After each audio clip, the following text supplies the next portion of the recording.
chung lối, chỉ còn nỗi nhớ ký ức phút chốc anh rơi lệ, giờ phải tìm ai trong đêm chuyện cho quên nỗi nhớ để anh có thể quên được em. Ta không nên cho nhẹ lòng vì chuyện tình này trái ngang, ta không nên cho lòng anh không còn kêu gào nỗi nhớ. Khi anh và em xa nhau, yêu thương trở thành khổ đau và nỗi cô đơn sẽ về bên anh. Ta không nên cho nhẹ lòng vì chuyện tình này trái ngang, ta không nên cho ngày qua anh và em là quá khứ. Anh mong vào một ngày mai bình minh sẽ luôn kéo dài để anh không mang tiếng nỗi u hoài.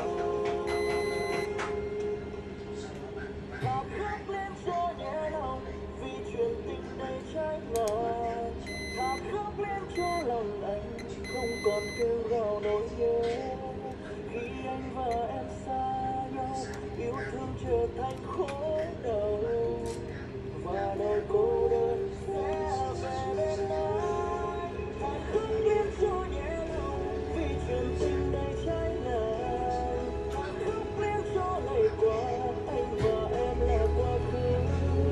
Anh mong vào một ngày mai bình minh sẽ luôn kéo dài để anh không mang tiếc nỗi u hoài,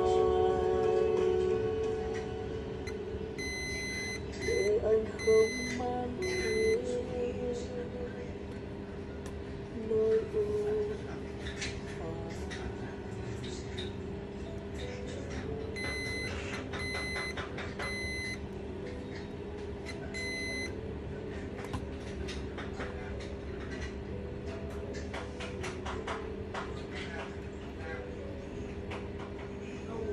Lung rồi anh em ơi.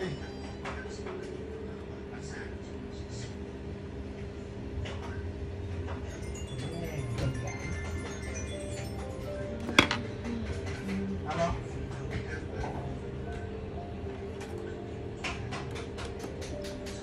Chưa có nữa thôi.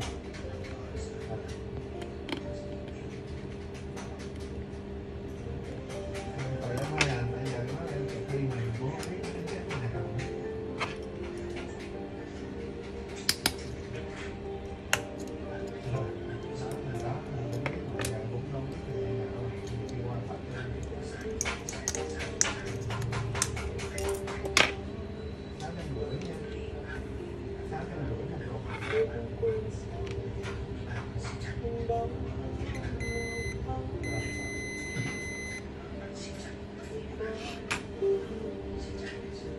I don't ever slow up, no I don't take shit. I got no love for the fakeness. If you wanna play tough and wanna hate this, I'll always show up. I don't ever slow up, no I don't take shit. I got no love for the fakeness. If you wanna play tough and wanna hate this, I'll always show up and make a statement. I don't ever slow up, no I don't take shit. I got no love for the fakeness. If you wanna play tough and wanna hate this, I'll always show up and make a statement. Everything I do so instinctive and so passionate. Every word I move so descriptive like an adjective. I got a vendetta against people who patented being negative when you should be getting after it. I got facts over tracks, this and that. Spitting slow, spitting fast, I could roast, I could gas. Think I'm okay at last, but I don't know if that can erase all the past. And the pettiness, a reflection of the emptiness. Hilarious, you think you're worth my time, you're delirious. Mysterious, because you hide behind a fake exterior. Inferior, you know I'll always be a bit superior. Get off of me, this ain't no humble brag. I want you to hear words, you can say them back. I want you to feel free from the chains at last, and to believe in what you got, it was built to last, yeah. Now that I've been put through hell, I never got anyone's help. I had to do it all myself.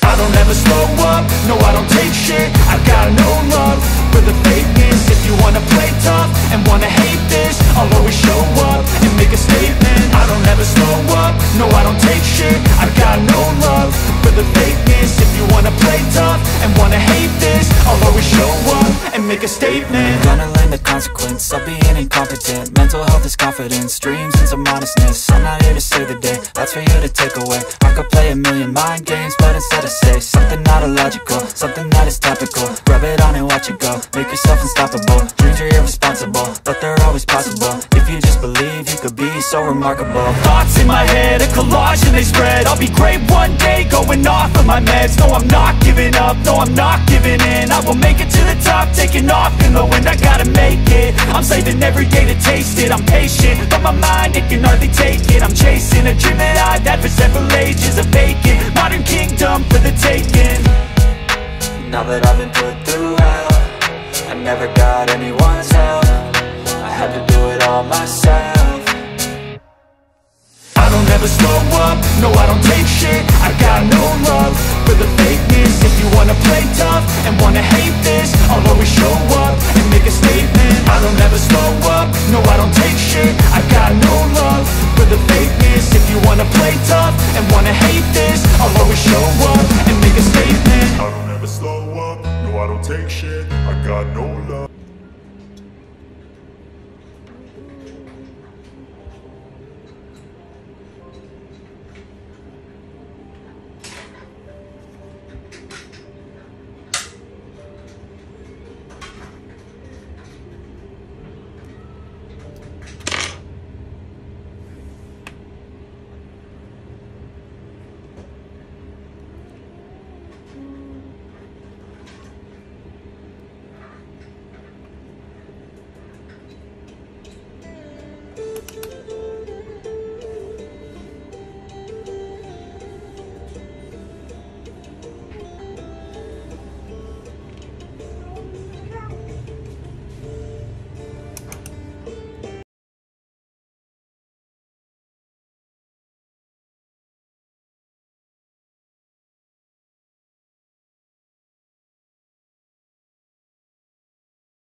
Trời ơi, nay nó xong. Nay chắc cả giờ 6 rồi mình. Má làm biết. Phải mấy giờ 6 cỡ này. Luôn rồi. Đi đây đó, nó má thì nó mua, nó đi đâu có nổi. Đi không nổi. Đi đâu không làm cái thường thì chắc phải cắt.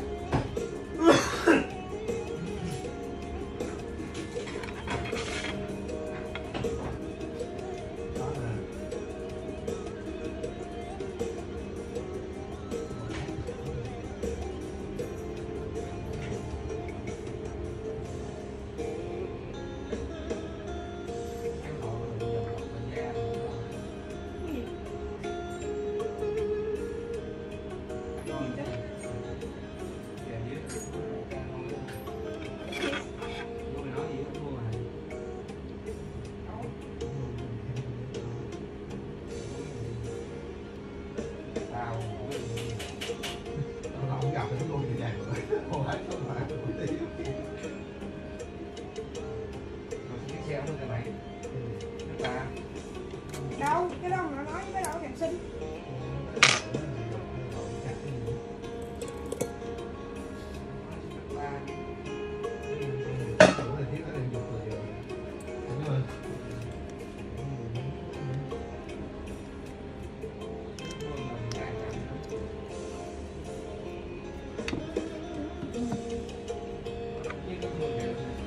Được, không được. Giống như Vy nó bị lọc mưa nó bị chạy rồi.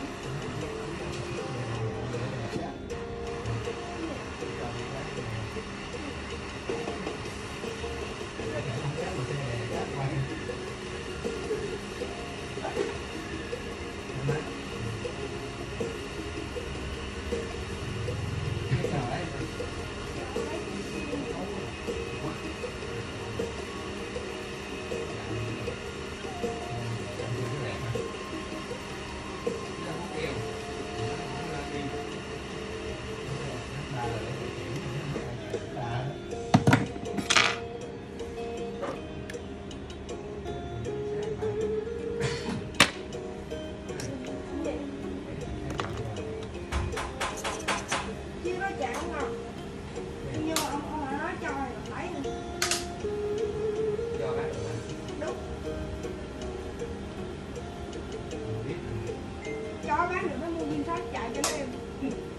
Với lại biết sao không chứ Nhật? Không ô nhiễm môi trường. Hợp lý không? Quá hợp lý.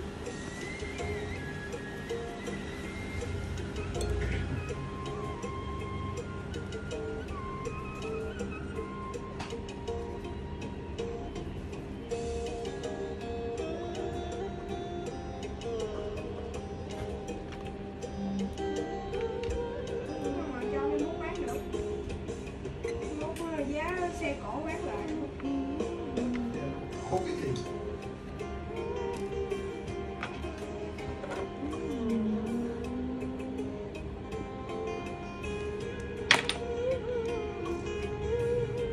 Phải học thì em hỏi luôn em. Con nuôi con với ăn. Nhưng mốt con Không đi đâu đây. cái gì? Con ghi cái dinh dẫn của đi Vy.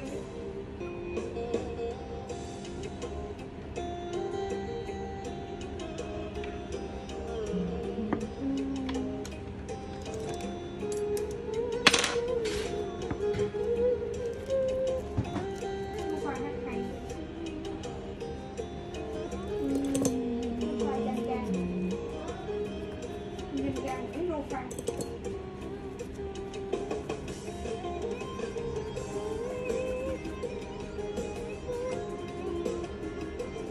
Mấy ốc nó không có gì vậy.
tiền vẫn đang còn, giờ nhát rồi làm để cho người ta sống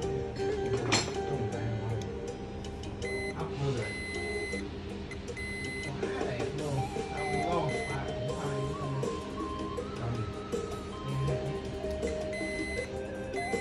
hay bán hả?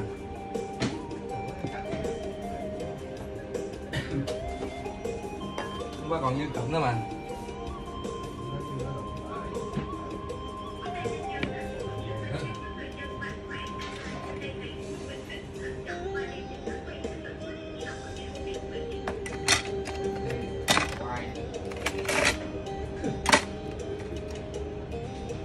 Đi ngoài vô đi về là lên nạn chứ. Con nghe 2S á làm hết luôn là 3 triệu á. Cái chân nó sao thay cái chớ xốp cạn thôi là được rồi. Còn cái dưới là thay nguyên cái trục với cái motor nguyên bộ nó đi thành.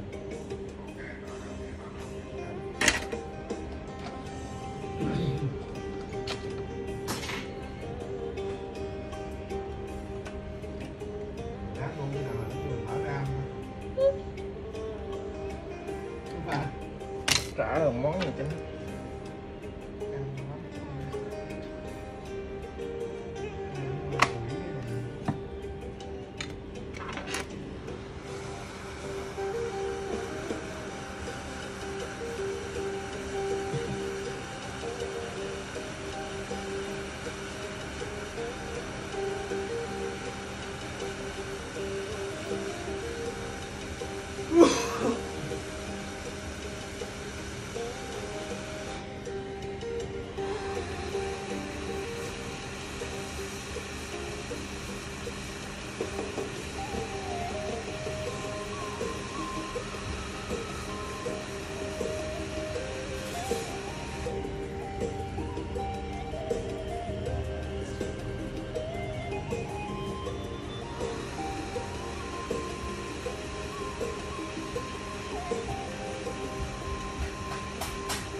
Củ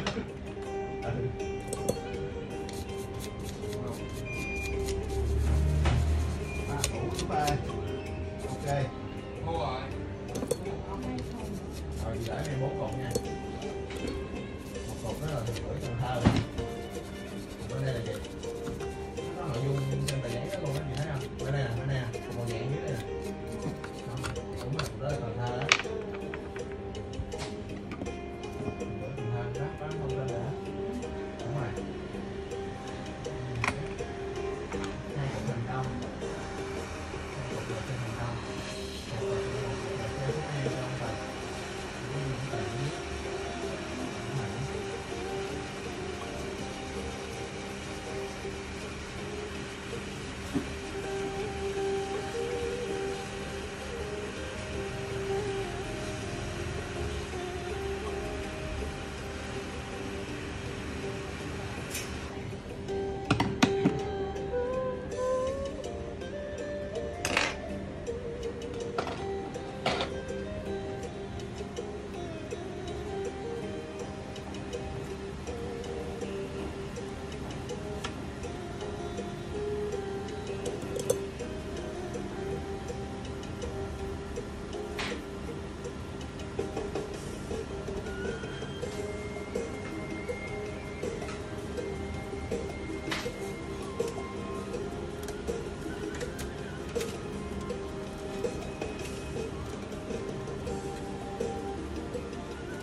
Đủ.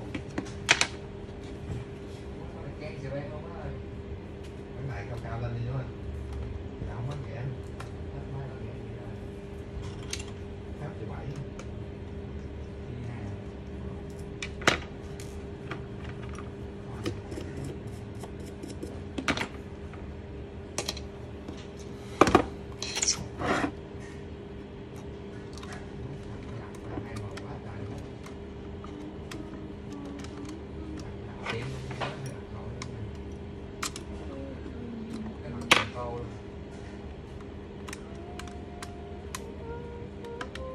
Ra xí phẩm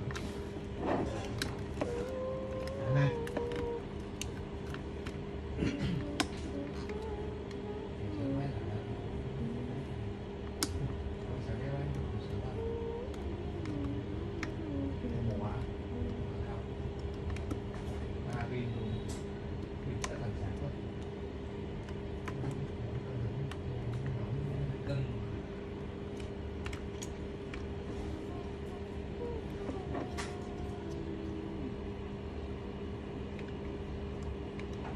nhìn luôn.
Ghê.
Thank you.